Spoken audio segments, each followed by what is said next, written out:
This is a lot of why relationships certainly feel challenging, but a lot of why they don't feel fulfilling over time is that we believe that people belong to us. I started to feel like the way that we've been taught to think love and relationships and really some of this work around attachment is stifling our growth. And to me, when I say our growth, I mean like our soul work that we came here to Mhm. do. What are some markers that can let somebody know this relationship has the capacity for us to make more room for our souls right here? If there's one thing that I try to hammer home more than anything else, I think there is so much advice on relationships out there to the point where it can get overwhelming and sometimes confusing. But in the whole mix, in the whole white noise, there are a few voices that are able to make it all make sense. And in my experience, one of them is Dené Logan. She is the author of Sovereign Love, and we engage in a conversation that will allow you, if you tune into it, to bring more of your fullness in your relationships, especially the ones that matter the most. As always, I hope this conversation doesn't blow your mind, but I hope it blows your heart open. Welcome to Enheartened. I am in the presence of somebody that I consider to be um, a relational truth teller. mm, We carry a lot of, I want to say, relational parasites, thought forms that are not really anchored in the highest form of love. And sometimes part of our journey is about unlearning them so that we can open our hearts again. So I mm. am with Dené Logan. She is the author of Sovereign Love, and I love the title. We're going to have to talk about it.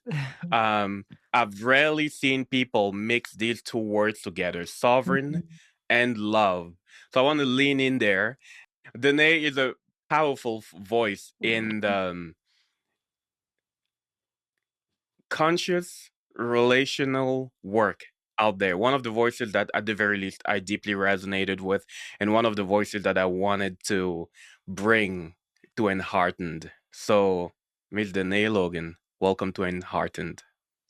Xavier, deep bows, brother. Thank you. That means more to me than I can possibly express. The respect I have for you and the way that you show up in the world and your work is just so immense. So thank you for having me and for those words. That's my heart is bursting. Thank you. Well, it's my pleasure. I'm so happy to have you, and I'm so Mm. happy to just dive in and jam. And I just want to start with from the get go. I have a sense that you have so many red pills. Like I see you as the relational red pill, Mm, you know. And I like that. I would love to ask you from the get go, what are a few red pill messages when it comes to building a harmonious relationship, he- healthy love, sovereign love that Mm. some people need to really embrace? What comes up for you? Well, I mean, right from the jump, I love that you call it red pill messages because I think there's a way we are living through a time in history, I believe, where we are really like the pioneering space of how we start to do and look at what it is to have relationships and love one another from a very different perspective, right? Mm, And I think there was a point where I started to realize there's been all of these distortions and ways that historically we've held what relationships are based on, what they needed to be, I think, for our survival in a lot of cases throughout history. Um, and that as we are hopefully evolving and awakening to some of the higher truths of who we are, I think we can do better, right? And I think yeah. there was a way that I realized, and I will say, awakened to some of the ways that I was really moving through relationships unconsciously. And I've worked primarily as a couples therapist for several years now. And there were just things that I could see in our relationship dynamics were not in alignment with what I know is the higher truth of who we are.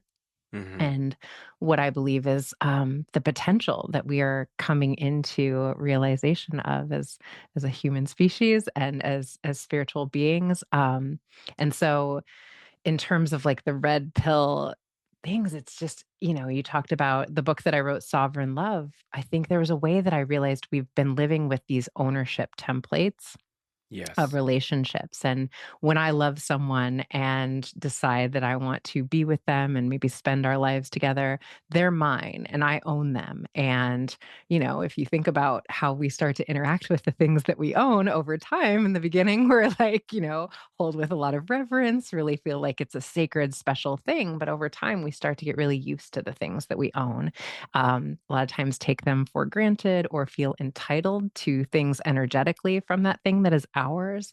And I realized this is a lot of what happens in our most intimate relationship dynamics. It's sort of out in the world, we might show everyone else the most highlighted version of who we are, the things that we want them to see. And then we sort of save the most difficult aspects of ourselves for our most intimate partnerships, right? Yeah. Um, and Almost like that our most intimate partners, they get the worst of us. That's right. Yeah, and that doesn't come without a cost, right? So it's like I started to understand that this is a lot of why relationships certainly feel challenging, but a lot of why they don't feel fulfilling over time is that we believe that people belong to us. And I think if I had to say like the one thing I want us to awaken to, it's like, how do we continuously as a practice challenge that as a truth that we could ever own another soul, or not hold with reverence what that soul that I'm sharing my life with came into this body to do. Yeah, and there's something that you said there in this ownership template. It's as if I own you, Mhm. basically you lose some of your own will Yeah. to a certain degree. Yeah. And that's how I received what you just shared there. And the other thing is you mentioned you belong to me, and it's Mm. very different than I belong with you kind of energy. Mm. And I wanted you to you mentioned something that I find really really interesting, that very few people bring in the relational conversation. You mentioned how our highest essence Mm. kind of needs to be made room for in the relational container. And I would Mm. love for you to say more on that, because it's more than two people, two humans dating or two humans interacting. I feel like there are two souls that are in the whole relational dynamics. And Mm. I would love to just hear more on that. Yeah. I firmly believe that our souls come here with a mission, a dharma that we have come into this life to achieve, and work that we've come here to explore, and parts of our essence that we are meant to expand and Mm, come into the realized state of. And I think there's all these ways that I could see in an attempt to maintain attachments, we were really sort of stunting one another's spiritual growth. And what I mean when I say that is, I was married for almost 12 years to yeah, just the most beautiful soul who's still one of my best friends in the world. And we were pretty young when we got married. And so there were all of these ways that our relationship dynamic became like a really safe container. A lot of times, though, for me to hide out from doing some of my deeper spiritual work and hmm, challenging myself to be uncomfortable enough to really develop and learn to take care of myself in all of these different ways. And everything that was wrong in life, quote, was his fault or his responsibility because he was mine. He was my husband. I felt entitled yeah, to him fixing it for me. Right. And, I've sort of come into the belief, I guess, that there's all these ways that we're sort of conflating attachment with love. And I mm, actually don't think they're the same thing. I think that attachment a lot of times is a human survival need. Like, when we come into these human bodies, we need caretakers to take yeah, care of us for our survival, right? And we're aware of that. So what we'll start doing, and anyone who's ever had children will see this, like our children will start to like pay really close attention to what they need to do to maintain the attachment to us. And a yeah, lot of times, if that means that they have to minimize the essence of who they are because they can see that aspects of the ways that they're showing up make us uncomfortable or withdraw our love a little bit energetically from them, they'll start to compromise who they are or shapeshift a little bit to get our love back, right? And that's yeah, how we maintain those attachments. But we continue that in our adult relationships, right? And Mm. it starts to look like codependency, which is I'm okay if we're okay. I'm good if this relationship remains intact. And because we're energetic beings, we feel one another and we can start to feel what you can tolerate from me and maintain this attachment and what you can't tolerate. And so I will start to withhold aspects of my essence and my true self in order to maintain this attachment if I believe that my essence isn't safe with you. And so it's so funny, Xavier, a couple years ago, I was like, I feel like everything about what I believe love is really getting reconfigured in my head. And to me now, my definition of love is your soul is safe with me. And that Yeah. means I want you to do all of the things that your soul came here for. I want to support you in that, as you so beautifully said. Like, you belong by my side as you do that for as long as it's true and in support of your soul's path. And Yeah. if not, I want for your soul to continue that work, even if it means that we have to let this relationship change form, but your soul is safe. I'm not going to stand in the way of the work that you came here to do, you know? Yeah.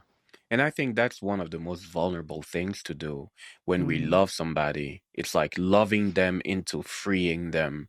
I think that's really, really challenging with the mm, current relational templates that we have. So there is a part there that you mentioned. Let's say somebody has become aware of the entitlement, mm, which is I am entitled to having you being a specific way. If you're yeah. my husband, if you're my wife, if you're my partner, you need to be this for me. How can somebody break through that? Because that can be very thick of a Yeah. conditioning. Absolutely. I always say to couples and to people I'm working with in general, like the thing about being a co creator in this life is we get to have whatever we want, right? Like, sky's the limit. You get to have what you want. And your relationship is to really get in right relationship with why you want the thing that you want, right? So Hmm. if I feel like I quote need, and I always say quote when I say need, because I think a lot of times words matter. And with our partner, we sort of have gotten in the space where like everything is a need and I really Yeah, have these needs that have to get met. And a lot of times it's like it's not necessarily a need. It might be a desire, but that's where we get into the space of entitlement. Like needs start to be I'm entitled to someone making me as comfortable as possible at all times. And yeah, that's where we can start to stunt the growth a little bit, right? But if I like, I think an example that will come up a lot of times with the couples that I work with or in our relationships is like a woman and in a dynamic will say, like, I just feel like my husband is not paying attention to me. I'll be telling him things and he's not listening, right? And so I keep telling him things and I need him to like make eye contact and show me that he's listening to me. And hmm, you're not wrong for wanting that. It's like, that's a desire that I have to really feel seen and that you are attuned to me and present, right? And my work is to really get in right relationship with, but why do I need that? What's the story I tell myself about what it would mean if he were attuned to me in that way? And also, what's the story I tell myself about when he's not, right? Because yes, a lot of times there's something historic there, right? Like he reminds me of the way that my mom was always busy working and didn't pay attention to me. And that comes to the surface if I really get honest. And that's where some of our shadow work comes in. It's like, what's historic here? If this is not actually about the person that I'm relating to now, I will start to project onto that person things that aren't about the present moment. But if I can go back and find the historic context, then instead of my inner child sort of being activated when my partner is not listening to me or paying attention, I can bring my inner adult to the conversation and I can make a request of my husband and say, you know what I realized? I realized that there's something about when I'm constantly asking you to pay attention to me. It really reminds me of my mom when she was yeah, working and she wasn't there. And all of a sudden, my husband feels a lot less defensive because he's not being told that he's a bad partner. He's being told something about me that brings a deeper layer of intimacy into our relationship. But also, there's a lot of times a lot more desire to meet me there when it becomes a request versus a demand because I need this from you, you know? yeah, yeah. And how vulnerable is that, to just Mm, and to like unveil your shadow? Because in that moment, the yeah. person who is making the request and opens up and says, "Hey, usually when this happens, there's the younger part of me that is Mm, thrown back into a dynamic that I used to have with my mom growing up. That is vulnerability on steroids. Yeah, and I think that's really important that you say that though, because I have found so often our resentment is a way that we defend against vulnerability, right? It's just it Yes. feels so much safer, especially for our inner kiddo, to be resentful of what you're not giving me than to take the chance of being vulnerable because then I have to wait for your Yeah. response and for you to let me know if you can meet me there and, give me that consent to be in relationship with me in that way. And it's unbelievably scary for that part of Yeah. us. That liminal space that you're talking about, the space Mm. between I have a desire, it might even be a need, or however you or a want, however you need to relate to that, something you Yes. want, Yeah. and that ask of like, hey, I desire to be met here. Mhm. How can somebody who is terrified of or who has experienced relational rejection so much um can begin to work with leaning into that space and say, instead of condemning the other person, saying, hey, this is what Yes. I'd love to be met with an open heart. Yeah, I think this is where, and the beautiful thing to me about shadow work is it becomes sort of this dance between understanding like what is historic here, or what are the sort of relegated parts of myself that I've sort of sent to the basement and don't allow myself to feel into. And sometimes that can be the vulnerability or the part of me that's holding my younger self with contempt around the needs that were actually needs with a parent that I didn't have met. Yeah. So I meet those parts of me, but then it becomes about doing reparenting work. And I like to say, like, going back for if I'm talking about myself, like that little girl inside of me that told myself the message that somehow when mom was working and she couldn't be present with me, that meant it's because I wasn't worthy of love, or that, I was too much or not enough or whatever the story is I told myself, I go back and I have a conversation with her as my inner adult and I get curious and I'm sort of in that inquiry around like what was going on for mom back then, right? Like, I don't know, maybe she was a single mom and she was like really overwhelmed and she just like had all of these pressures that as my child self I didn't know about because I had the awareness of a Yeah. child. And so I wasn't aware of all those variables, right? But as an adult, I can look back and say, oh God, that wasn't ever about me. Or whatever the thing was that I can go back and get into right relationship with that young part of me. And then I hold space for her. And it's almost like I like to hold the image of like I take her hand and I say, I'm an adult now. I've got you. So we can have this conversation together and no part of you is ever diminished, Danae. If someone can't meet you in that space, right? That's about their fears. That's about their overwhelm and maybe their pain points, but it's not about you, just like it wasn't about you when mom couldn't meet you there when you were a kid, right? So I actually don't need, and this is the big part I think that comes up in our relationship dynamics.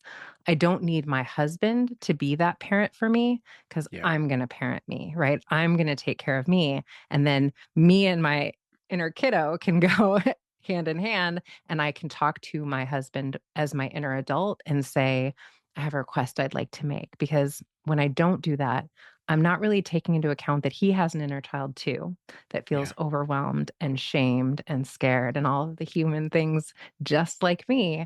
But a lot of times it's just like two inner kiddos sort of battling it out to get our needs Yeah. met versus two people's adults meeting one another with compassion. And I would love to ask you, in your experience, in your professional experience, Mm. how much of the relational conflict that you've seen between the couples that you've worked with, how much of that has been one or both expecting unconsciously the other to parent them? Oh, Xavier. It's all of it. It's legitimately Yeah. like if I had to like that's like most, if not all of our relational conflict is about the fact that we believe that when we find quote the one, this person will see us and just understand us and anticipate my needs without me having to speak them out loud in a way Yeah. that no one ever has, right? Now, anyone again who's ever been a parent knows the only time that we get our needs met without expressing them is when we're a baby and we don't have words, right? So that's like Absolutely. nobody is And able to meet even our then, and even then. Exactly. Right? So it's just not, again, that other human being has their own stories and their own fears and their own narratives, but it's like two people who are fighting to be parented in a way that they were never parented by their Yeah. partner. And from my perspective, I think a lot of clinical psychology and the way that we've held romantic relationships and couples work up to this point has really reinforced that. It's sort of been like, you step in and you start parenting your partner and you create a secure attachment and all of these things. And first of all, I just don't think it works because when Yeah. two kiddos are sort of fighting it out for energy, we just go around and around in circular conflict forever. But then also, if you think about romantic love, it's like the minute you're my parent, like that really puts a kibosh on the romance and the eros Oh and the yeah. life force? Yeah, absolutely. So, Yeah. I mean, what you just said there is such a cornerstone Mm. of working with relational dynamics. And I also want to name th- a little bit of the renegade that you are in terms of saying that one big approach in terms of like, you know, working with relationships in the clinical world, maybe it hasn't been as supportive, especially with romantic relationships. So you've thrown around this big word, attachment, Yes. I feel like and I've I gotten a just reputation for throwing that word around. yeah, and I wanna dive in there. I wanna Mm. explore attachment under the lens of Dené and see what's how you perceive it. Mm. Also, it's been made so popular over the last few years, Yeah. and I also think that some people have kind of embraced the shadow of becoming Mm. aware of the most predominant attachment style at any point in their journey. And I basically want to dive. Let me ask you the question this way. Let's Mm. say I'm a newbie to all this stuff Mm. and I become aware of attachment styles for the first time. And I'm like, I may be an avoidant, I may have an avoidant attachment or an anxious attachment or whatever other brand of attachment is in there. How Yeah. can I work with it without losing myself into it? Well, I love the way you framed that question because I think it's like working with it to me is the point. And that I really see attachment as like these are energetics and these are Mhm. a way that we are alive in our relationship dynamics all the time versus an identity, which is a lot of the way that I experience them as being talked about in sort of the cultural zeitgeist or in pop psychology. But Yeah, just to sort of back up for a second, because you said like if someone has no idea what we're talking about when we talk about attachment, what does that mean? And as we were talking about before, when we come into these bodies as babies, we all know that we need some other human caretaker to take care of us for our survival. We're not like some animals that can just come out of their mother's womb and, run off like horses maybe and pillage for food. yeah, Like we need our moms actually to take care of us in the beginning. And we sort of know that that's a survival need. And so there's this thing, and I love to describe it this way when I'm, you know, talking about like a demonstration of what attachment looks like for people. If you've ever been around a toddler when they first start walking, it's fascinating. They all do this like one thing. It's like every toddler I've ever seen. And I think it's just like what they do, but they all start to walk away from like they sort of waddle back and forth away yeah, from their parent or caregiver. But they all do this thing where they like turn around and look back as they walk away. And it's literally like they're sort of saying to mom or dad, like, am I okay? Is it safe yeah, out here in the world? Right. And ideally, if you had the perfect parent, which almost no one does, right? Because human beings, that parent would say, it's okay. Go off in the world. You can explore. I'll be right here when you come back. It's safe, right? Normally, though, that's not what happens. If we have a parent that's really nervous and super anxious that we're going to fall and we're going to be hurt, then they're like, oh my God. And that child sees that and they start to get some messaging in that energy yeah, around like the safety of the world and maybe I'm not safe. And, mom's like just like really anxious and I start to feel that energy and that becomes my felt experience of the world around me. Right. yeah, But if mom's like on the phone talking to someone else and she's just like, not paying attention, I start to think, well, I clearly can't depend on mom, so I'll figure it out, I guess. And I start to believe that I need to rely on myself. And so Mm. that would be how a more avoidant energy around attachment is cultivated. And then sometimes there's sort of that disorganized because sometimes the parent's there, sometimes they're not. And obviously, like the toddler waddling is like a, physical example of energetically how that feels.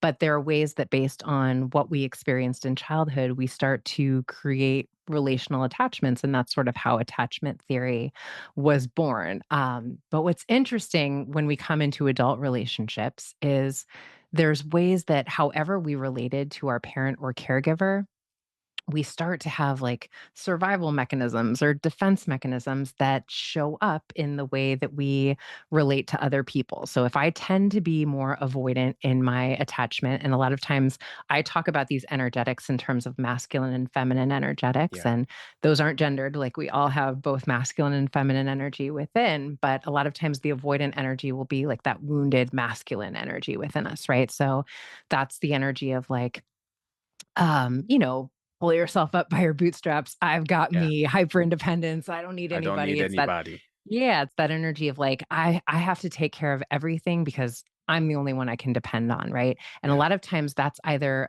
there was inconsistency or I felt like I couldn't depend on someone else, or people needed so much of me, a parent or caregiver. Like, let's say mom and dad didn't get along. And so mom really needed me all the time as her son. And so I just sort of felt like I never get to be a self because so Yeah. much of myself is enmeshed in mom's needs that I can was the also, emotional support child. yes, so that can sort of cultivate some of that avoidant energy like, oh, I just want to be a self in the world. So Yeah. I just want to be alone, or I know I'm the only person that I can depend on, right?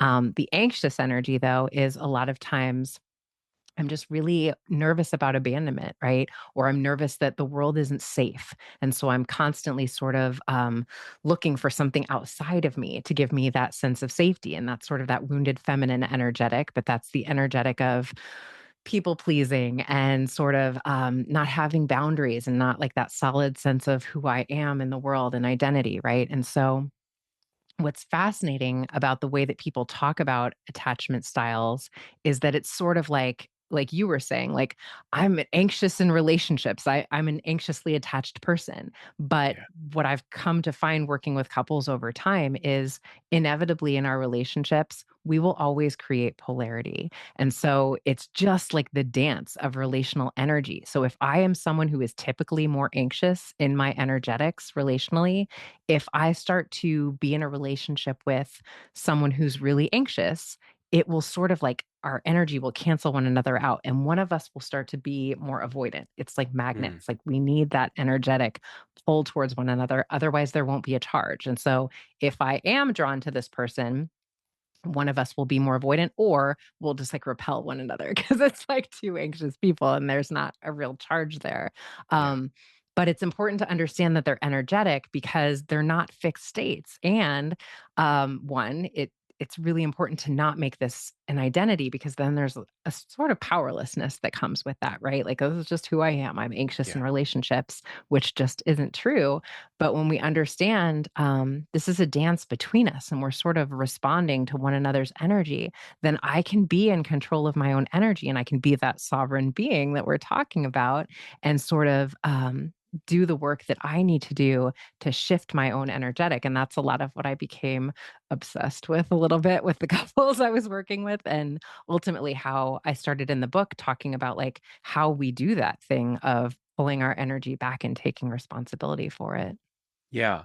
And in that same vein of taking responsibility for it, I often witness, Mm, um, I want to say, desire from some people to transfer the responsibility to actually experience a healthier connection. Meaning, let's say I have an anxious attachment and therefore you need to be this for me so that I feel safe within the relational container.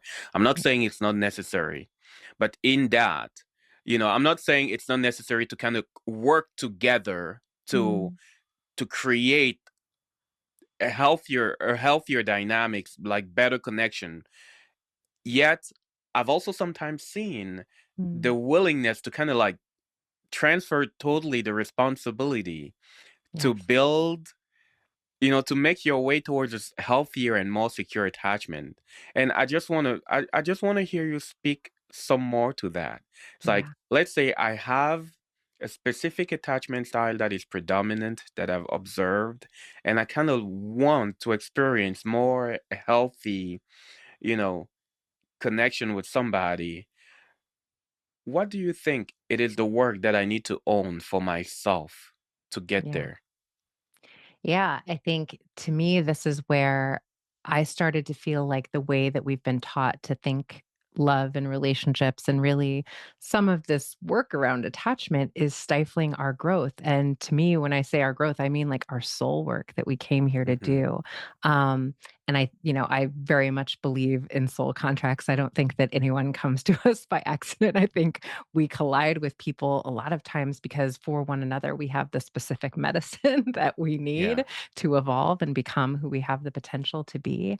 Um, and so if we hold it that way, it's like I am drawn to this person for a reason. A lot of times it is some of my unfinished business from childhood, but on a larger level, like this is like my soul's work to really like get in the space of like if I feel like I am always anxious and there's something historic about that in my relationships with other people, it makes sense that so much of my work of this lifetime is to be that space of like I am the thing that will always be there for me no yeah, matter what. Like how do I have and cultivate that felt sense of that in a way that is like that unshakable sense of trust in who I am and in life in general, and that becomes the thing that really um, brings a different ability to relate to the person in front of me versus just me defending against the fear that you will leave me. Because what ends up happening is that person just sort of becomes like a pacifier or an yeah. object that I'm using to self soothe versus actually being really present with the soul in front of me. But what's beautiful is when I do that work of sort of, so if I'm in wounded feminine energy of like that anxious energy, my work is to be my own healthy masculine containment, right? And Hmm. that confidence in myself of like, I've got me. I'm never going to leave me. I'm the thing that I can always depend on. But because we create polarity, inevitably, this is where our relationships can be a really sacred dance. So if I'm anxious and I'm in relationship with someone who's showing up in a more avoidant way, then just like it's my work to self contain, it's that person's work to believe that it's safe to relate to other people and to start to open up in the space of vulnerability and collaboration and trust in, I can be seen and it can be okay. And that's that person's healthy feminine energetic. So if they're in that avoidant, wounded masculine energetic, they're Yeah. going to go up to their healthy feminine energetic of allowing and collaboration and trusting in life and source. And then we're back in a healthy dance of how we meet one another in that polarity, right? And so a lot of times when I hear people talk about, like some of the polarity teachings, it's a little bit like falling into gender roles, which I think a lot of times are still that thing of minimizing some of the soul work that I think we came here to do. But there is a way that we do create a beautiful dance of polarity. And it's like multiple truths at the same time when we're talking about some of those like, ways that we're socialized around gender. But in terms of what we're talking about in terms of attachment, there's a way that is we take responsibility for our own energy. It does really cultivate, I have found the most beautiful dance of coming back into healthy polarity. I love that. There's this kind of liminal space where, let's say, two people with different attachment styles get together. Mm. One is anxious to the brim, and the other one is just like the embodiment of leave me alone. Um, They avoid. usually find one another. Yes. So I feel like there's this liminal space where things just get exposed to be worked. Mm, And it's my understanding that that space can be very messy of mm, like building not just the self trust, but also building the relational trust with the other person to be like, okay, this part of me, this yeah, pain that I was wanting you to soothe, mm, I'm gonna now have to soothe it myself. And hopefully you can be the partner yeah, in healing that I get to have as we go through this together. So, how can people just begin to burst the bubble instead of the fight of like attachment styles? Like, my anxious self is going to pursue your avoidant self, and then Mm. you, your avoidant self, you're sometimes going to get mad because you think I should just anticipate every single thing you need, but that you won't express because you've been conditioned to believe that you need to rely on yourself and all of that. How can people begin to burst the bubble to poke it? Mm. Yeah, I think we have to slow down first. And I love the power of a pause and to really get in the inquiry of attempting to understand. Because I think so, and when I say understand, I mean the other person. Um, Hmm. and how we get there is we really come back into our bodies and into the present moment and really check in with the story we're telling ourselves about what this is, what this should be, why I believe that's the case. But it's a little bit, and this is where I do tend to be a little bit of a renegade, but I really believe in a lot of personal responsibility first, and that it is my work to take responsibility for my own energy Yeah, before I enter any room or any conversation. Like that is the 100% that I really work to take.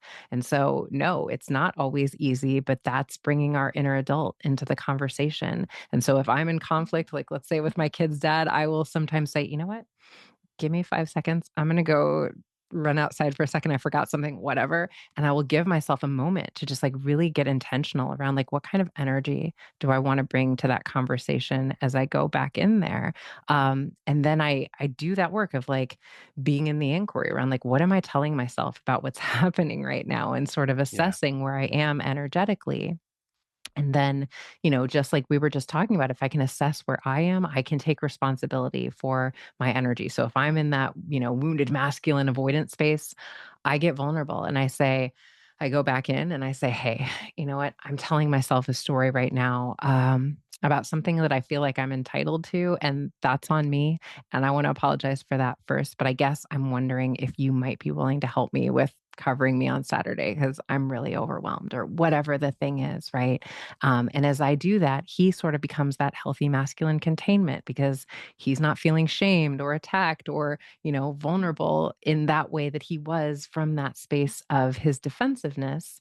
yeah, And so it just shifts things, but it's really like to me, personal responsibility is the key to all of this. And it's like, I really love to have conversations with myself around what is true that my ego mind is telling me, and that it's arguable, right? Like the ego will tell us that we've got to be right, and that like it's horrible to look like a fool or have someone like pull one over our heads or whatever, right? And it's always like yeah, no part of me is diminished by saying I'm sorry. It's just not. mm, Like I yeah, don't feel diminished by that anymore. And listen, it's taken me work to get there, but like I don't. Like I feel like I'm happy to be the quote bigger person if that's what's necessary to create harmony between us. But it's really challenging my ego that's like always in survival mode and always feeling like I need to fight to get my needs met versus like believing in that power of collaboration and then it's not you and me against each other, it's you and me against this problem. So how can we collaborate to be on one another's team and seeing one another's humanity? And I think when I get there, I'm all of a sudden seeing that person and their inner child and that they're just looking to be seen and understood just as much as I am. But again, I don't need them to give that to me because I'm not that child inside of me. I've got that child by the hand, but I can take care of me and I can tell me, like, Danae, you're worthy of love no matter what goes on in this interaction, but you've got to believe that and you've got to source that from within yourself. yeah. And as I hear you and the resonance of all of that descends, I'm like, what about the person who is here and Mm, has accumulated so much resentment in their body mm, and to the point where the resentment has turned into some bitterness for many reasons, whether it's like not having wants or needs or desires met, whether mm, it's being always the one that is nagging the other person to do their own work and because of that, there is so much resentment accumulated. What do you say to that person? mm. It's going to feel counterintuitive. I would say forgive yourself because I Mm, think there's a way that, and that's like the work is to get into the space where I can forgive myself, right? But I think we go through all of the things that we go through in life for like 2 reasons, and this is like a sort of windy conversation to get there, but one, I think we go through the things that we go through for our soul's expansion, so it's sort of the curriculum that we need, but also we go through things to have the challenges that present us opportunities to learn how to have grace for ourselves and mhm, self-forgiveness. So, a lot of times when we go through something, let's say we had like a childhood trauma or something really painful that we experienced, and we told ourselves the message that it was our fault a lot of times, because that's like, if I hadn't put myself in that position or I hadn't been there, I would have come home when mom told me to, or whatever the thing is, I wouldn't have gone through that, right? It's just sort of how we process these things, again, from the space of our ego mind, that like I could have defended against that because I am able to control the world around me, right? And so yeah, we sort of hold on to that. And then we attempt to control the world around us for the rest of our lives. And a lot of times that ends up showing up through codependency and people pleasing and over functioning and all of these things that we do, really in an attempt to keep ourselves safe. So we have to hold ourselves with so much compassion for why we've done it. But the resentment is normally an indication that I haven't been taking care of myself well, that I've been mm, sort of bartering for love or in these transactional dynamics. And I've done it because I've been trying to be safe. So I need to go back and forgive me and say, of course I did that. I didn't know how to do anything different. But what I find is that we can only meet other people to the extent that we've met ourselves. And so it yeah, becomes really hard for me to be compassionate with you if I don't know how to be compassionate with myself. So I've got to start with me first. And so I would say start with forgiving yourself for doing what you did before you knew how to do anything different. And now you get to start doing something different. But first, you got to like forgive yourself for what you didn't know how to do. yeah, yeah, yeah, and that Yeah. alone is like a big piece of work, a chunk of work Mm, to swallow. yeah. There is something about I often have a theory about Disney sold us a fairy tale version of relationships, the happy ever after, Yes. and happily, I don't know, I don't even know how to say that properly. Um, and I feel like pop psychology has sold us another fairy tale, which is once I'm healed, once I Mm, have found the one, I am going to have a triggerless or trigger-free or conflict-free relationship. And I've yes. seen that template unfold for so many people. Mm, And where the expectation is that, it should be easy, should. And I'm not saying it should be painful as well, but s- um I have a sense that that fantasy can be alive in some people. mm, When I find a one, or when I'm healed, or when I've done enough shadow work, then the relationship should be triggerless, trigger free, conflict free. I don't know. yeah. What do you say to that? Good luck with that. No, I think, it's like if you have an example of this unicorn you speak of, I would love to meet them. I've never met anyone with a relationship that is trigger or activation free, but I don't actually think that's the point of our lives. I don't think that's what Yeah. we came for, right? I think we live in what I love to call like this wounded, and I say wounded quite intentionally, masculine template societally, that it's sort of like what we really revere are all of these things that are sort of like, this is the structure and this is the box you stay in. And a lot of times it's like a linear framework of how life functions, right? Like problem solution, black, white, you're broken and then you're fixed or whatever it is. And that's just not really how the universe works. I experience the universe as so much more circular, and that yes, we're going to experience things and then we're going to learn and we're going to grow and we're going to experience it again. And we're going to come around and feel that lesson coming up in a different form. And yes, we're growing, we're ascending. But it's still like we're going to revisit these things because there's more to learn and there's more expansion for us to go through. But when we understand it as the point and that all of it is the curriculum for our soul, when this thing comes up in our relationship again, it's like, oof, there it is again, and it's like another opportunity to love myself through it. And it's like, I think if we hold ourselves like we do our children when we're activated and when we're afraid, it's like, yeah, we're learning, we're growing, we're starting to understand ourselves more. And in this life school, I think that's what we came to do throughout our lives. It's like we're not going to be at a point of arrival, but there's more to grow through and understand about ourselves forever and ever while we're in these bodies. It's just a very different perspective on what we're doing here. And so I think if we think about relationships as just like one of the most rich soil for like growth and expansion, because there's nothing more activating and vulnerable and tender within us than that desire to be loved and to experience all of the magic that happens when we fall in love with someone. But it's scary for all of us. I always say, like, yeah, all of us are really good hanging out on a couch by ourselves. Then we get in a Absolutely. relationship and it's like, who am I? I don't even recognize all the activation that's coming to the surface. But I think that's by design so that we can Mm, continuously come back into the remembrance that we are love. That's who and what we are. It's just like we will forget and then we will remember again and forget and yeah. remember forever. Yeah. I find it fascinating, and this is just a side note that we need to take we need to relearn love. Yet Mm, at the core of who we are, it's what we are. We don't yes. need to learn how to hate. It's like that's it's almost it's counterintuitive, and I just find it fascinating. That's a tiny side note, but I want to go back on like the your own sacred contract. I feel Mm, like you had beautiful nuggets of wisdom that emerged from um living your marriage and reviewing the relationship mm, as the sacred opportunity for transformation that it is, yes. and it still is, even at the moment. So Yeah.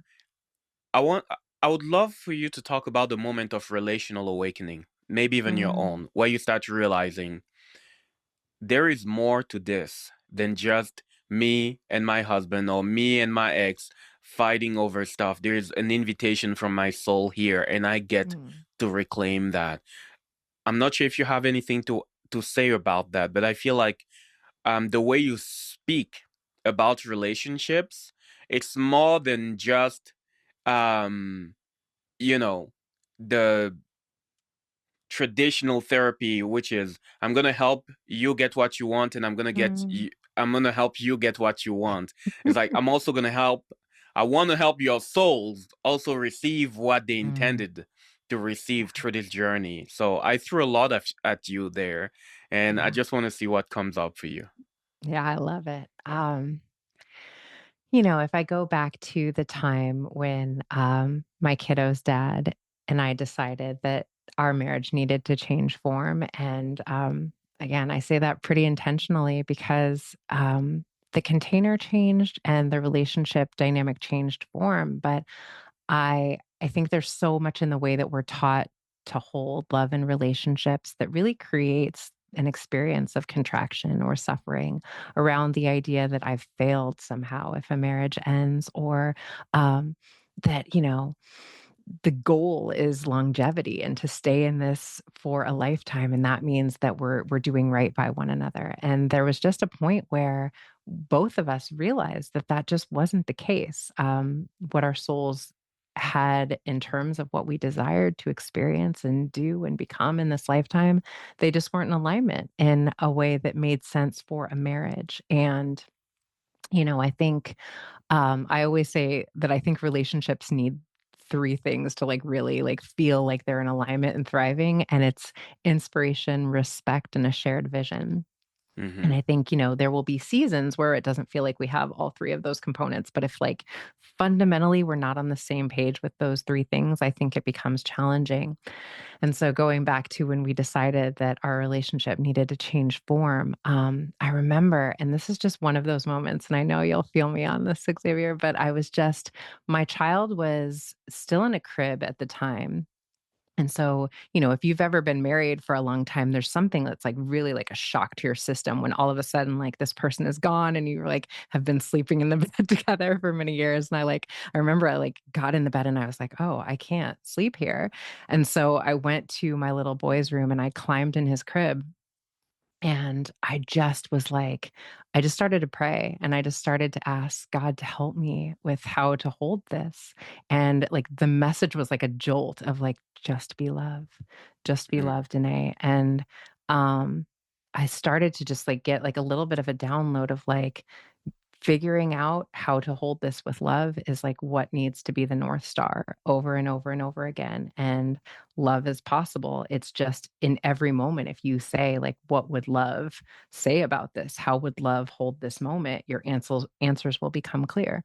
And I felt like I had like my marching orders. I Yeah. was like, okay, well, I guess that's what I'm gonna do. And in every moment, whether it was like, meeting his new girlfriend and starting to feel like, oof, like I feel something, and then being like, what would love say? And it was like, love her. Just love her, like be love. And that's like another person to invite into your world and to um have love for your child that is expanded. And, they broke up and she's like still a good friend of mine. Like I feel like there's all of these ways that we get all this messaging from ego driven templates about what is possible, and it's just not true. Like over and over, if we choose to really be present with like what is the more loving way to meet this moment, it's always possible, but it's just challenging ourselves to like see the fear and name it and then be curious about like what would the more loving way to hold this be. And Yeah. in that, I think what creates a lot of suffering when relationships end so often is the grief of losing, quote, losing someone.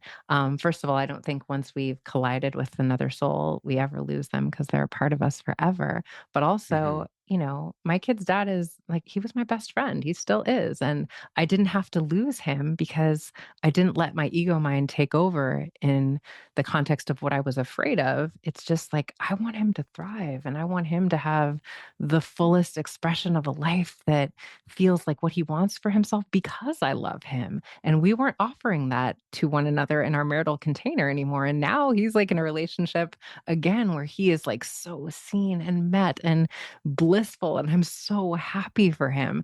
And that to me is what like authentic love feels like. It's like whether it not has anything to do with me, I want your soul to thrive. I want you to be happy.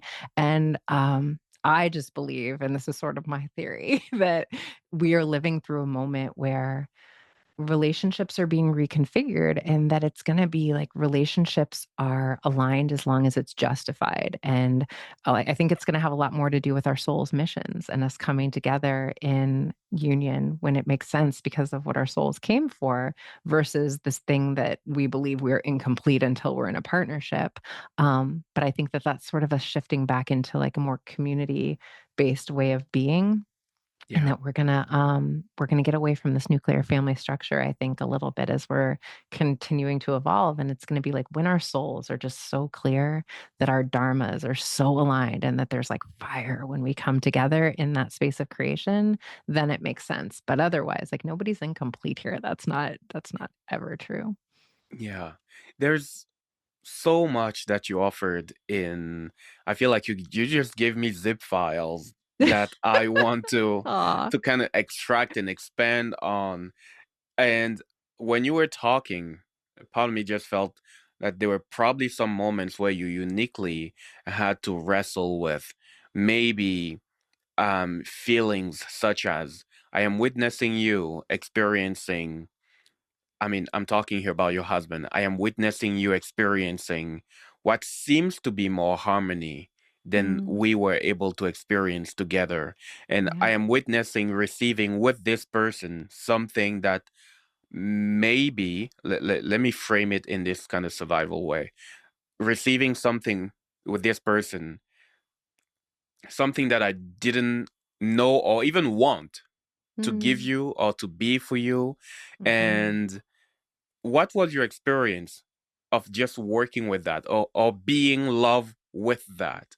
Yeah. It's interesting. And to me, this sort of circles back to what we were saying about the reparenting our own inner child. So let's use the example of like my kid's dad gets in a new relationship with another woman for the first time. And so we're clear, and I'll share this with her because she'll love to hear it. She is a legitimate supermodel. Like she's the most beautiful woman I've ever seen. Right. But it's interesting because when I first, was going to meet her, like, yes, she's, like, drop dead gorgeous, but also there was a part of me that felt like, "Oh god, she's, like, really young and, like, cool, and what if my child likes her more than me?" Like, if I'm honest, Mm, that was the fear that came to the yeah. surface, right? And that was, like, some part of me that was, like, afraid of not being enough or being abandoned or being left behind, and that's, like, an attachment fear. That's, like, some part of me is scared that I'm not gonna be enough in the world, right? So if I go back for that little part of me and say, "Oh, sweet girl, of course that feels scary, but you couldn't not be enough if you tried." Like, of course, you will always be enough, right? Source sees you no matter what. Like, there's a part of this universe that is always orchestrating everything to make sure that you are safe and held and so unbelievably loved without condition. So you don't have to be scared of her. You can love her because you are love, as you said, right?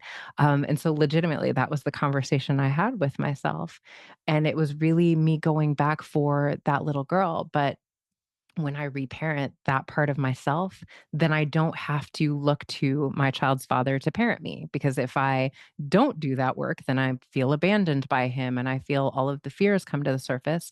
And I fight from the space of my ego mind for my little kiddo to be parented versus me saying, my inner adult is safe. My inner adult is always held. So I don't need him to do that for me. And in that, I am actually able to be loving to him and want what's, gonna be not only best for him, but best for everyone, like Yeah. that gave my child permission to love her and to feel like we were good and he is safe, right? Versus the fear that we often go to, which makes everyone sort of put up their defenses and their walls with one another. Yeah. Such a great point. Now, what I would love to get into is what I'm hearing from your personal journey is Mm, the relationship wasn't able to make room for my soul's fullest expression and for mm, yours. And we had to shift the form of the relationship to make room for that. And let's say some people are in that space now where they start to realize, okay, there are foundational issues here. I want to mm, express my soul so much more. I want to express more of my true nature so much more. What are some markers that can let somebody know that this relationship has the capacity for mm. us to make more room for our souls right here? What are some markers, some traits to cultivate, or even some traits to look for Yeah. in the other person to be like, okay, this relationship can, the relational container can stretch to make room for who I want to be or my soul longs to express? Yeah, anything that comes up for you in that regards. Yeah, I think there's a way that certainly that thing that I was talking about before, where we're sort of looking for, those components of inspiration, respect, and a shared vision. But even more than that, I think there's a way that it becomes like, am I still growing and challenged and becoming the person that I know I have the potential to be? Am I proud of the way that I'm showing up? And again, I think it's still always an inside job. So let's Hmm. say it doesn't feel like that's the case, right? Like, I feel like, and this comes up a lot with couples, like, you quote bring out the worst in me. Like, I feel like the worst version of myself in our dynamic, and I can get along with everyone else in the world, but with you it's really hard, right? To me, that becomes really about my own inner work and inquiry around, like, why does it feel so hard for me to be in relationship with this person, this soul, without showing up that way? Normally, if we're honest, there's a story we're telling ourselves about what we need from this person that they're not giving us, that I would say is almost always arguable. And it's like, if I do my own cleanup work, the energy between us shifts. It just does. We're energetic beings. Now, that doesn't necessarily mean that we are meant to stay in this relational container, but I always say, do your own work. Bring your focus back to yourself, cleaning up your shadow, like taking responsibility for being proud of your energy. And the Yeah. relationship will either rise to meet you and who you're becoming, or it will change form as it's meant to. But I think a lot of times we think we have to figure out things that like life, the universe will figure out for us. It's that thing of like, if this is meant to expire, I promise the universe will let you both know. But your work is really just to take responsibility for what you can be in control of, which is the way you're showing up, you know? Yeah. I love it. Yeah. Sovereign love. How do you define that? Like, where did the idea come to bring Mm, these two words together? What does sovereign love mean? yeah. You know, when I think about the word sovereign, it's sort of this thing of like, if you think of like a sovereign country, it's sort of like defining itself and its laws for itself, right? And it is this thing of, and it's funny, like when my marriage ended, I was really inspired by, like feminist scholars like Bell Hooks and Audre Lorde. And I was just like reading so much of their work. And I remember Audre Lorde talks a lot about like, there's this quote, if I didn't define myself for myself, I realized I'd be crunched in other people's ideals for me and eaten alive. And I realized there's all of these ways that we're sort of conditioned to believe a relationship should be this to be quote normal that aren't necessarily things that we've decided or defined for ourselves. It's sort of just been the template that we've been given, that we've just been sort of going along with, but it's not really often a co-creation between us and the person that we're in relationship with. But a lot of times to me, the work of sovereignty is to really see relationships as divine assignments, and that whatever this person is mirroring back to me about me, that is my soul work, right? Like that is showing Mm, me to me so that I can evolve and grow. Um, and that I'm always responsible for doing that work. And so when I think about sovereign, to really answer your question, it's about this thing of taking so much personal responsibility for my life and my own energy, and that I get to define myself for myself. But that really requires that I see this as my life, my one sacred, go around in this lifetime, to just really be present with like, what do I want to create if sky's the limit? yeah. And how do people, let's say somebody really embraces the intent to become sovereign, Mm, and one of the key traits that I see in the desire to be sovereign is people are no longer willing to abandon themselves. yeah.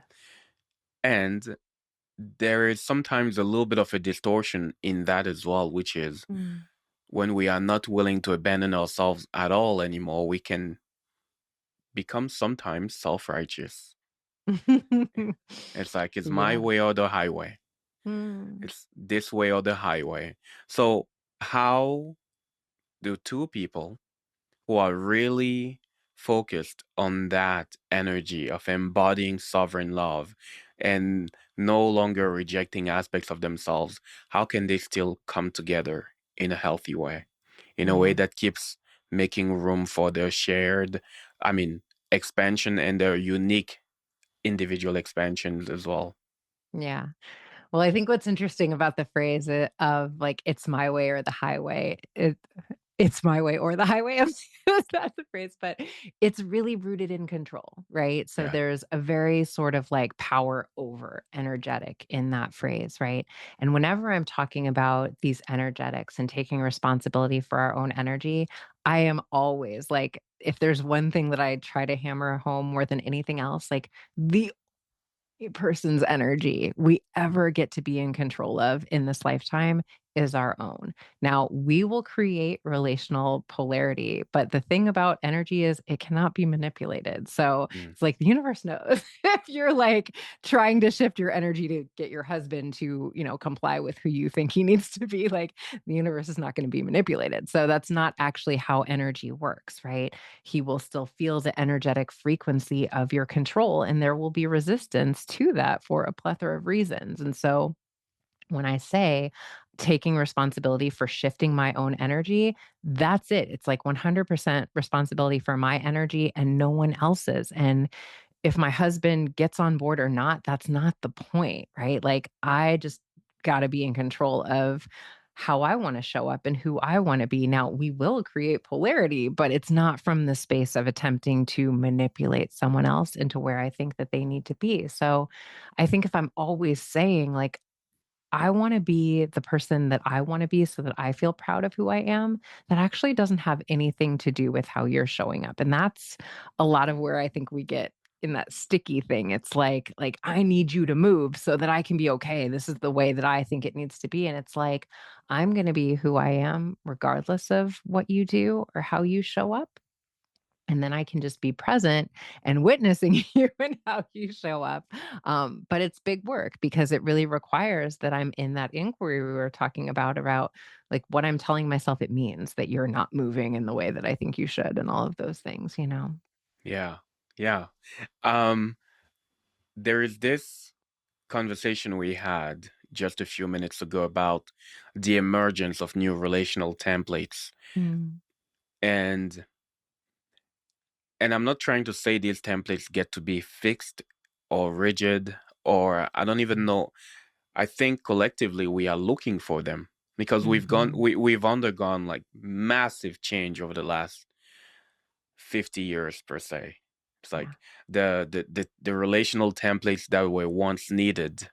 Um, some of them might still be needed, but I really feel like there's an invitation to look for different or better template. And I wonder, what is your take on um, gender roles, Mm, relational templates, and how we can make more room for each other's sovereign selves within our relationships nowadays? yeah.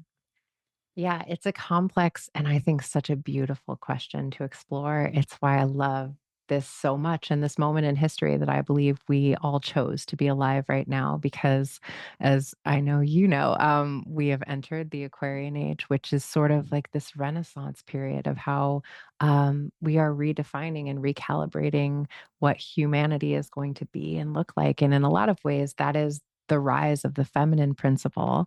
And there were prophecies that talked about this time in history and how we were going to come into balance with more of that feminine energetic. Now, when I say that, it's really important to be clear that is in no way with a diminishment of masculine energy. It's so that we come into a more balanced state for all of us to integrate the masculine and feminine within. And so, a lot of what I talk about with in the book, and certainly when I think about sovereignty, that thing of balancing and being in a relationship to our own energy is coming back into right relationship with my own masculine and feminine energy, right? Yeah. So there's all these ways that we have been kind of outsourcing our energy to the person that we've been in relationship with. So if I'm a man, for instance, that has been conditioned to believe that I don't get to be in right relationship with all of the beautiful elements of my healthy feminine, my ability to play and be free and radiant and trust in life and vulnerable and all those beautiful feminine energetics. I will sort of outsource that to the woman in my life. And I will feel like I need her to access those elements of my feminine, right? And same with a woman. If I believe that I don't see myself and I don't have the ability to contain myself and trust in myself and have confidence in who I am, I will look to the man in my life to be that structure, that container for me, right? But what it's doing is it's sort of created distortions around us being in the fullest embodiment of our humanity. And so, what I think will happen as we reclaim, I know, will happen as we reclaim these elements of who we are is that we'll just be able to love one another in the fullest expression of our essence without all of these distortions and fears. And we'll really, I heard this woman, Nicole Daedone, shout out, she's so brilliant, but she was talking about when women really come into this space of awakening and reclaiming our sovereign woman and not looking like little girls to be fathered by the men in our lives, like what will that mean for men? And she said something that just like made me cry because I have a little boy.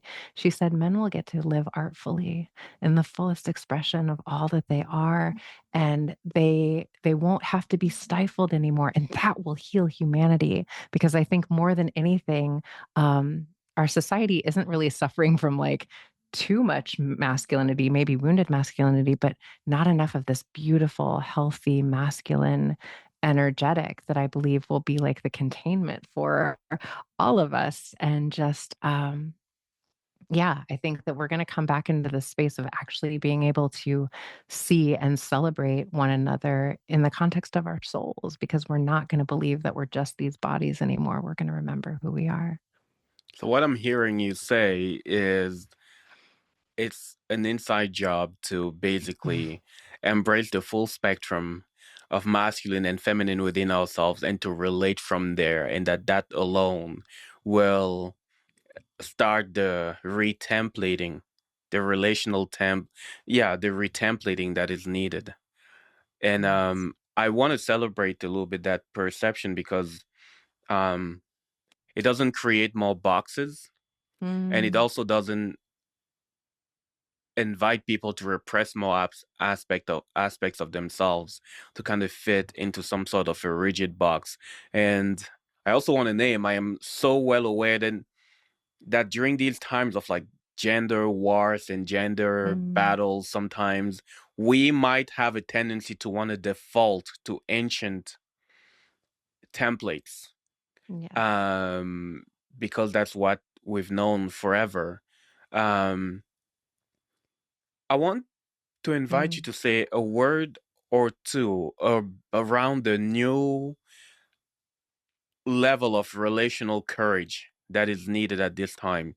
What I mm, mean by that is, I feel like there is a great dose of courage that is needed from everybody who wants to have a conscious relationship mm, to just unveil in real time within the relational container things that they haven't allowed themselves to unveil before. mm. So, yeah. Yeah, I really love that. I just think that's so beautiful. And we think about what is at the center of the word courage. It's living from our core, like coming back to our center and the essence and truth of who we are.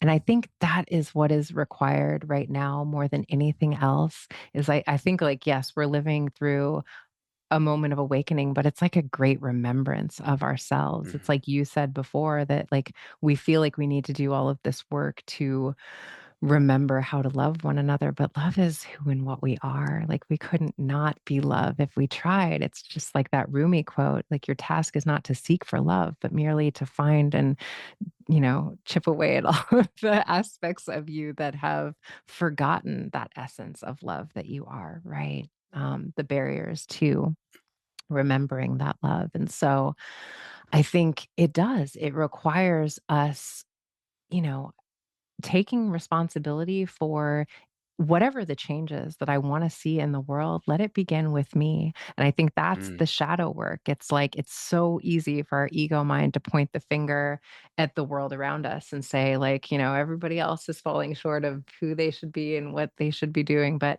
in depth psychology, we have this way of talking about the shadow that, like, when you point the finger at someone else, there's three more fingers pointing back at you, right? So it's really important to say, if I want to see a world that is more compassionate and humane and tolerant and open to what it's not seeing and understanding, how can I be that?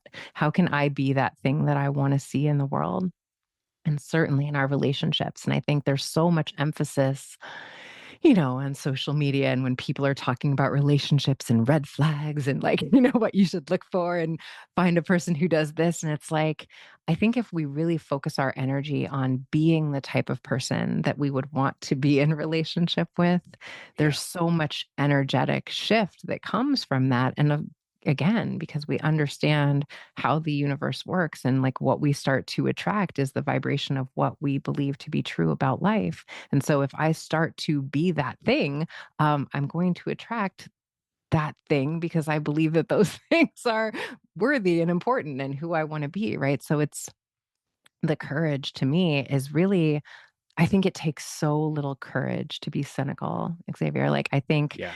this is like what nobody talks about, like the courage to keep your heart open and believe in possibility and wonder and magic. Like it takes a tremendous amount of courage when all of the evidence that surrounds us might suggest otherwise, to say, no, I believe in us and I believe that we're getting there. And this is how we're sifting through all of the distortions to get there. But I know that we will. It takes so much courage, but I think that's the courage that's required right now. You said it so, like, when you said it, I was like, yep, that's it. It takes so little courage to be Mm, cynical. It takes so little courage to keep your heart closed. And I know we yeah. all have these beautiful, painful reasons why we Mm, would rather want to keep our hearts closed. And at the same time, it's also a place of very little aliveness. mm, It's a place where we paint life dark and we can't appreciate the beauty that is still available in real time. And that doesn't mean it's not painful or challenging or scary. mm. But yeah, I really love what you said there. Um, in I want to ask you, in your book, Sovereign Love, are there, I know there are, but I want it to come from your mouth. Um, what are a few relational that Myths. myth? I'm not sure if I'm pronouncing that well. Myths. You get it. MYTHS. Yeah. That through the book, people are just going to be invited to dissolve Mm. when it comes to healthy love.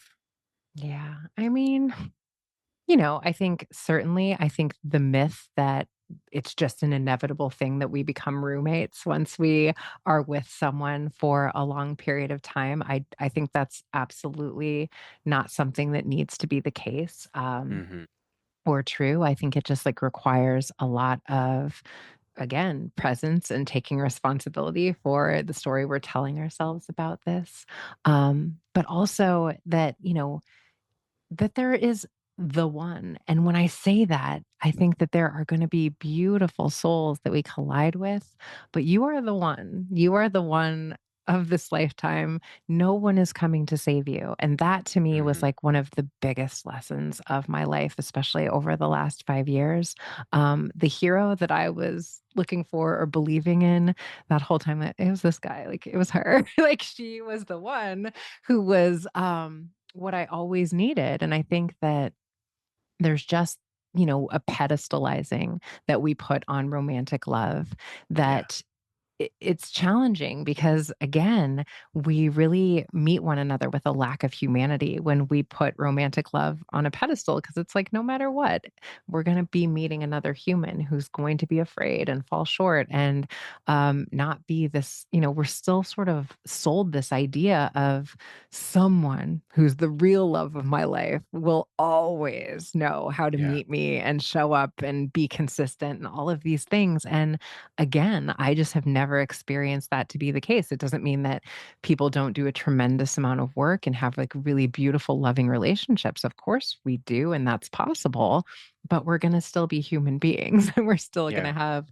challenges and moments where we're not showing up in the fullest embodiment of who we know we are, at our core. Again, but, yeah, I just think there's all of these ways that we're being really challenged to, like, pull up our big kid pants a little bit when it comes to relationships and just have different conversations about, um, like you said, just putting down some of the fairy tale ideas of what love is so that we can actually have a love that is rooted in love, because those fairy tales weren't actually about the person that we were falling in love with. Like if you think about Cinderella, like she didn't know anything about the prince. Like we weren't told anything about like him and his interests and his quirks. Like it was just like, and then he put a shoe on me and we lived happily ever. after. It's like, girl, you didn't even know like anything about why, he was just a prince. But Yeah. I think that it's so much like richer when we really see this as like a discovery with this person of just like really being present to getting to know you forever for as long as it makes sense and it is aligned and justified. Yeah. And I also have a sense that to a certain degree, it might even be burdening one person to say, Here's a list of all the things that you need to be for me." It's like, Oof. and I feel like putting romantic love on a pedestal, and basically someone has the responsibility to be all these different things. And to a certain point, I have a sense that for your own soul's evolution, it's almost as if that person is has the soul contract to disappoint you so that you can be free, Yeah. so that you can experience your freedom, or so that you can de-pedestalize, if that's even a word, you know, that love or that person or the one, and reconcile with the one within. So I'm not I, sure if you have I would know if you would love you see to me. add more to this. I'm smiling so big because this was one of your posts. And I don't know if you remember, I mean, you write a lot of posts, but I don't know if you remember saying that. But I remember that that was a post that you wrote a few years ago that was like, when you put your faith in someone outside of yourself, I'm butchering the quote, but it was like they will be guided to disappoint you Hmm. because that's like a part of the contract a little bit, right? And I think when we understand, first of all, that that is essentially us creating a higher power within another person, right? That you are going to be the thing to save me. You are going to be my salvation, right? I don't believe that our soul will ever participate in that distortion. It's like, no, like that's not what you came for, to put all of your power in another person or outsource it in that way. And so, yeah, I'm forgetting exactly how you worded it in the quote, but you basically said, like, they will be guided to disappoint you when you put that type of power in another person. And I think Yeah. there's so much about the way that we're still talking about romantic love that has really created a lot of outsourcing of my power, whether it's talking about like the narcissist who ruined my life or whether people are gaslighting me. And it's all like, yes, but how is that showing you something that you are meant to learn about yourself and understand that you have the opportunity to reclaim in terms of how you're meeting yourself in the world in this moment? Yeah. And with that, I would love to ask you. I have a feeling that you can share with us a transmission of what healthy interdependence could look Mm, like. yeah. You know. Yeah, it's interesting. I remember, and this was like in a parenting book that I read once, that it said this thing of like, when your child is going through something difficult, the way you teach children resilience is sort of to be there with them, but say, whether it's energetically or actually saying to that child, I can't fix this, but I can go through it with you. Right. And Hmm. to me, I think that's such a beautiful demonstration of what interdependent love looks like. It's like, I'm not meant to fix the challenges of your life, but I'm meant to walk with you side by side so that we're sort of bearing witness to one another. And yes, supporting you when I'm able. But if I fix it, what I really give you in terms of messaging is that you're not capable. And I think there's all of these ways that in these codependent dynamics, what we've really been conditioned to believe is that loving someone is doing everything in our power to make sure that they don't ever experience discomfort or pain. And I actually don't think that's the most loving response. If you think about our children and what they grow through, it's when they're uncomfortable, but that they show themselves. I was able to meet that discomfort with resilience and with the ability to stay with it and, maybe challenge myself to do something different and try different things. But then that builds a healthy sense of self, right? But that's Yeah. true even in adulthood as well. It's like if I'm constantly fixing or people pleasing or over functioning for my partner, I'm not really giving them the opportunity to continue to evolve and stand in their power. And so I'm meant to go through this by your side. We do need one another. We are relational beings. But first of all, I think we put way too much on just one other person to be by our Hmm. side. I think we need more than one person to sort of like spread around the capacity a little bit. But also that we understand that like all of the challenges that we all will face are by design. And a lot of times we're robbing one another of the opportunity to show ourselves what we're capable of when we just sort of swoop in there and fix it, you know? Yeah, absolutely. Yeah. Now, I want to ask you, there are three questions that I promised myself that I would ask every guest on this podcast. Good. The first one is, I've been writing this book for the biggest part of last year. It's called Scars of Gold. And I I feel like you are uniquely um, primed to embrace the work you're doing at the moment. Mm, So, and I wonder, what can you see and identify as some wounding you've had to go through that turned mm, to become a scar of gold that is mm, now serving you powerfully in the work you're doing, in the way you are relating to others, in the way you parenting. Yeah. mm. Big breath. That made me kind of emotional as you said it. Not sure. I'm not sure what that emotion was, but I felt it. I think it's some of what I was saying before around, you are always the one. No one is coming to save you. Hmm. And that I think there's this thing of some of my early life experience, and I think this is the case for so many of us.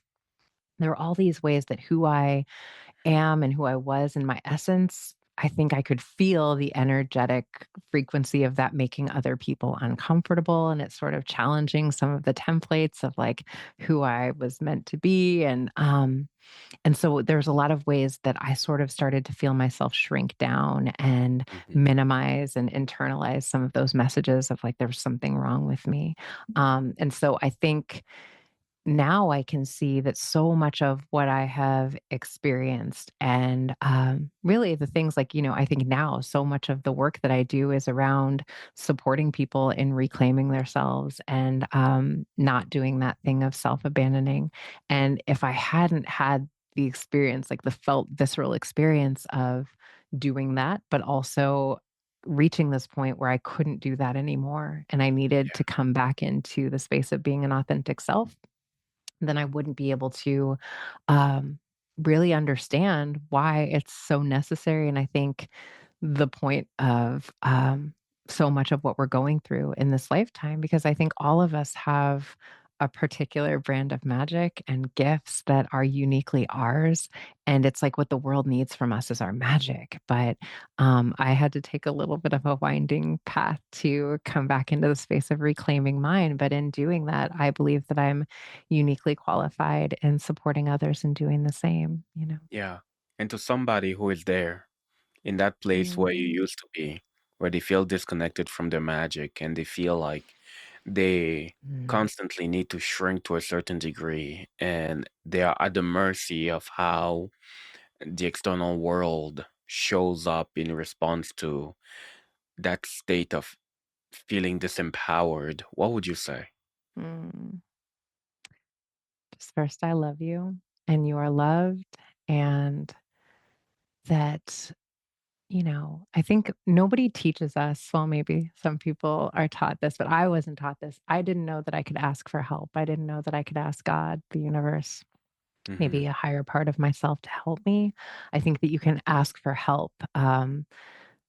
Whether it's to have someone help you, maybe some part of you help you to redirect your thinking, or to, a lot of times you'll hear people say that prayer is the way that we talk to God and meditation is the way that God talks to us, right? So I didn't know that I could ask for help and to get direction. And now it's like the practice of my life is to get still when I don't know what to do next. But I think I would say ask for help, ask for direction, and also know, and this is a big part of um, what has been such a game changer for me, is that I think we can give ourselves permission to be where we are with grace. And there's this Arthur Ashe quote that I love so much that is start where you are, use what you have, do what you can. And that just always was like, it gave me permission to just like be where I was and do as much as I could do today without feeling like I needed to be somewhere other than where I was and just start small. And that's enough, you know? Yeah. Yeah.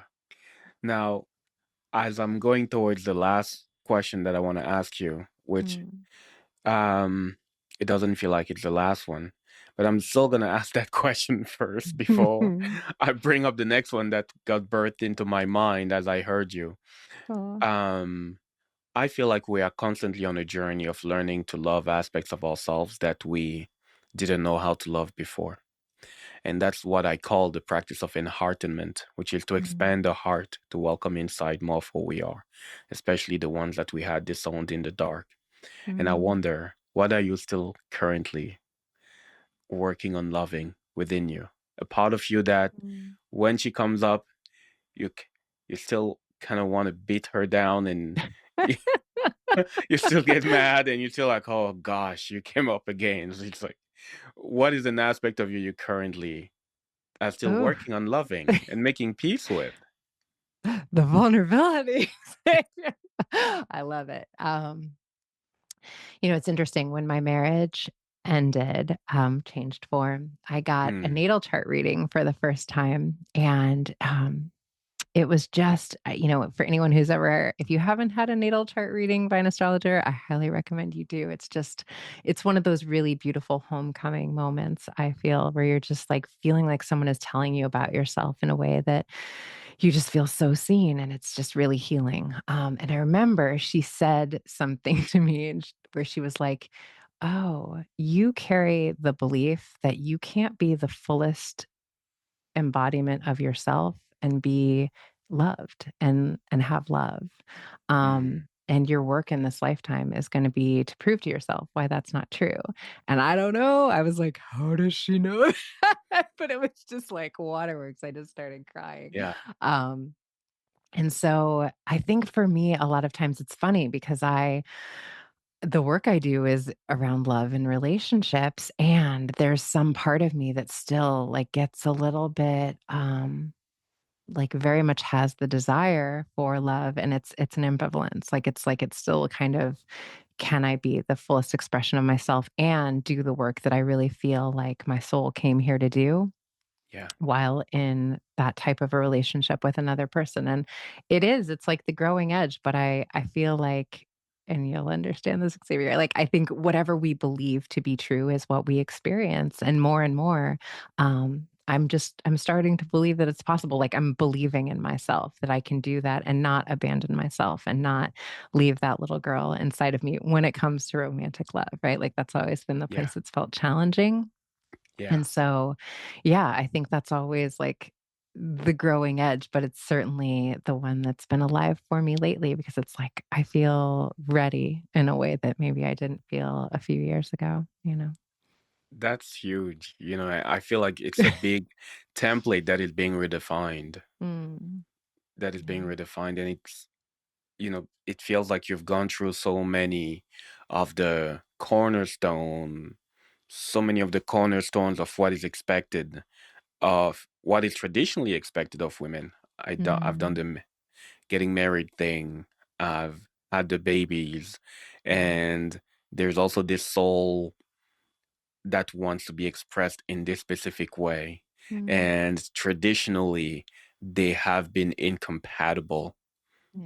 meaning being on purpose and expressing your soul fully, and also meeting all the other different boxes that come with being a woman in this lifetime. and Mm, and I feel like it goes beyond just Danae in this moment. It goes into redefining a template and you figuring out what that looks like, not just for yourself, but also for many others. So I oof. want to say thank you for naming that and expressing that.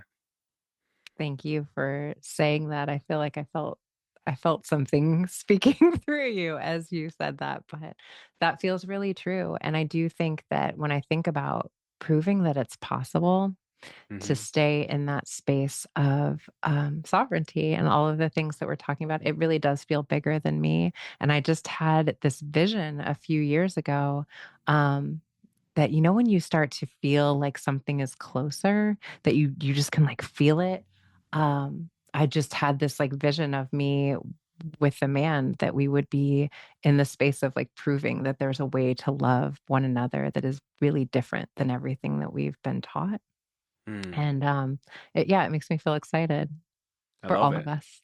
I love that. Oh, yeah. Yeah. Yeah. Um, so any final words that you have for the listeners who might be experiencing relational Mm. mess or chaos at this time, and they are wanting to bring in more clarity and order in there, or any other words, any final words that really feel attuned to you and to what you want to express right now? Mm. You know, I think in the book I say the relationship that we are currently in and grappling with is the perfect relational dynamic for our soul's curriculum in this moment. And how do I see it as this is growing me, this is teaching me, this is showing me something about myself that I'm meant to know right now. And I think it just can alleviate some of the resistance when we hold it that way, right? That, Yeah. yeah, this is the assignment. And I wouldn't be given this assignment if I weren't equipped to work it out. So I trust in me and I trust in whatever this is offering me. But I think, yeah, so much of our work is to be compassionate with ourselves again, because I think it's really difficult to meet someone else any more than we've met ourselves. So if I can Yeah. just be really loving to the part of me that is doing that vulnerable thing that we were talking about, like it's hard for all of us. So can I be easy on myself and give myself some grace around that? Yeah. Oh, thank you for that answer. I love it. Mm, So there's your book, Sovereign Love, yeah. that I highly encourage everybody who has even remotely enjoyed any part of this conversation dive in Mm. there. And how else can people dive into Danae's universe and Danae's work? Well, thank you, Xavier. So DenéLogan.com is my website, and I'm on Instagram and all the socials, Dené.Logan. And yeah, I do a lot of retreats throughout the year and workshops sort of around all of the things that we're talking about. And if I may just take this opportunity to say thank you to you, Xavier, I feel like there are all of these ways that you don't even know how much your work was, I believe that the universe places people and wisdom in our lives when we need it. And I felt incredibly held by your work over the last several years. So thank you for the way that you show up and your offerings, because I am one of the people that has been deeply supported by you. And just getting this opportunity to be on your podcast and say thank you means so much to me. But I appreciate you more than I can express. Well, that means a lot to me, and I Mm, receive that deeply. mm, Thank you so much for being on the podcast, for pursuing your heart, um, and for all the blisters that you've had to go through to allow yourself to be a voice for your heart and your soul in the ways that you are. And that's the intention of Enheartened. mm, It is to bring more voices that embody that, emanate that, so that hopefully people who listen to it can access that for themselves. mm, So, yeah, you have my utmost gratitude and reverence. Thank you for coming on mm. Enheartened. Yeah, thank you for having me.